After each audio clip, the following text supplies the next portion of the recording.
Elvis Presley, the king of rock and roll or champion of healthcare. In 1956, Elvis, already on his way to stardom, would receive a new title as the champion and supporter of the Jonas Salk polio vaccine. Throughout the 1950s, the deadly polio virus had been sweeping the nation, affecting thousands. With over 60,000 annual infections, this deadly virus was not going away anytime soon. Sadly, despite the fact that Jonas Salk had created a viable vaccine in 1955, the vaccination rate for the young people of America remained at a painfully low 0.6%. That all changed in 1956, when Elvis Presley received his polio vaccine live on TV. Elvis was scheduled to appear on The Ed Sullivan Show, ostensibly to perform some of his greatest hits. In addition to this performance, Elvis also received his polio vaccine in front of a live studio audience of producers, media, and eventually in the eyes of the world. After Elvis Presley's appearance on The Ed Sullivan Show, vaccination rates boosted to an incredible 80% in just 6 months.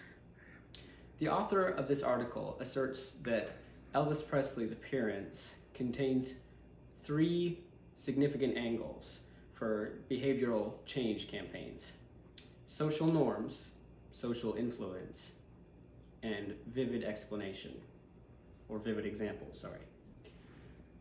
The social influence portion of this appearance was the fact that Elvis Presley used his fame to influence his fans, showing them that the virus was dangerous and that the vaccine was viable. Social norms is reflected in the fact that Elvis Presley appeared on TV showing the teenagers and parents of 1956 America that the virus was dangerous and that the vaccine was normal and even expected for children and teenagers. And finally, in vivid example, Elvis Presley appeared on TV and received the vaccine in an emotional stunt that showed the American people much more vividly and clearly that the vaccine was viable in a way that statistics could never show. The article also compares Elvis Presley's stunt to the modern COVID-19 pandemic. The COVID-19 vaccine is an important step towards eradicating this deadly virus. If Elvis Presley were alive today, would his television appearance alone be enough to rally the American people behind the vaccine? Perhaps not. The article author suggests that perhaps the only way to really rally the American people is if influencers and champions from every political system and ideal step forward publicly to receive the vaccine, preferably all in one place. The first term that I saw in this article is statistics, which is defined as numerical data.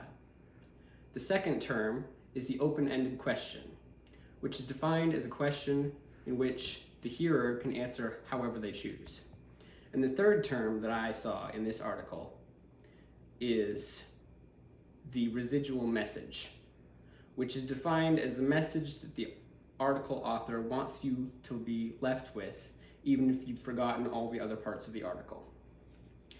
Statistics is used in this article to show the numerical data behind the polio vaccination percentages when they say 0.6% of the population and when they say 80% of the population. It is also used to show that 60,000 annual infections.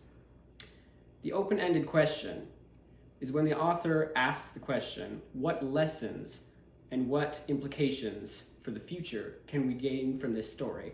Asking, what can we learn from the Elvis vaccination for the COVID-19 pandemic? And finally, the residual message is clear to me. The author wants us to be left with the idea that vaccines are important and that champions of vaccines can widely help the distribution of the COVID-19 vaccine. So it seems that the best way to distribute a vaccine is to gain champions and supporters. And even better, if those champions and supporters are already a king.